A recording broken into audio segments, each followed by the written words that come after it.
হে বন্ধুরা, কেমন আছো? তো আজকাল একটা নতুন দিন আর আমি রেডি হয়ে গেছি কাজের যাওয়ার জন্য। তার জন্য ঘরের মধ্যে থেকে আমার বাইকটাকে বের করে নিলাম আমি বাইরে। তারপরে বাইকটাকে হালকা করে মুছে নিলাম, কারণ কালকে ধুলো পড়েছিল প্রচুর আমার বাইকে। আর এইদিকে আমার মেয়ে ক্যামেরার সামনে এসে শুরু করে দিয়েছে তার দুষ্টুমি। তারপরে পিঠের ওপরে বস্তা তুলে নিয়ে বেরিয়ে গেলাম আমি। বলেন কি?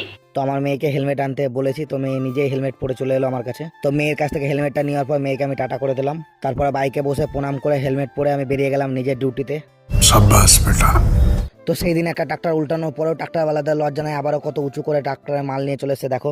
তার জন্য আমার ম্যানেজারদেরকে দায়িত্ব দিয়েছি আমি নিজে দাঁড়িয়ে থেকে তোরা মাল খালি করাবি। তার জন্য আমার ম্যানেজাররা নিজে দাঁড়িয়ে দায়িত্ব নিয়ে মাল খালি করাচ্ছে। তো আমার প্ল্যান্টের ভেতরে গেটের কাছে এখনো কাদা শুকায়নি, যেখানে ট্রাক্টরটা সেই দিন উল্টে ছিল। তাই এই ট্রাক্টরটা অনেক লোড থাকার কারণে বাইরে অর্ধেকটা বেশি খালি করে নেব।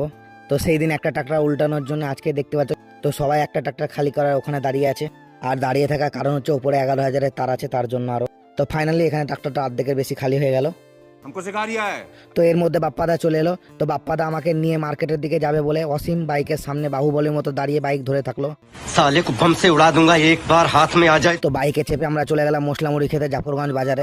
তো একটা ট্রাক্টর দাঁড়িয়ে থেকে কতজনে খালি করাছে তোমরা দেখতেই পাচ্ছ। তো বাজারে পৌঁছে যাওয়ার পরে আমরা এই মশলা মুড়ির দোকান থেকে মুড়ি নিয়ে নিয়েছি। আর এর দোকানে মশলা মুড়িটা ভালোই মাখাই। আর এর দোকানে অ্যাড্রেস হচ্ছে ফারাক্কা জাফরগঞ্জ বাজার। তো আমাদের নতুন আর একটা সাইডে মাটি যাবে, তাই জেসিবি দিয়ে এখানে ডাম্পারের মধ্যে মাটি লোড করাচ্ছিলাম আমরা ওই সাইডের জন্য। তো এইখান থেকে মাটি নিয়ে যেয়ে ফেলবে চস্কাপুরে, যেটা ধুলিয়ান থেকে 2 কিলোমিটার আগে। তো বন্ধুরা, আজকে সত্যি গরম খুবই পড়েছে। আমার চোখ মুখ দেখলেই তোমরা বুঝতে পারছো আমি ঠিকমতো ক্যামেরার দিকে তাকাতেও পারছি না। আর ওরা ডাম্পারে মাটি লোড করুক, আর তোমাদের ভিডিওটা ভালো লাগলে লাইক কমেন্ট শেয়ার করে দেবে।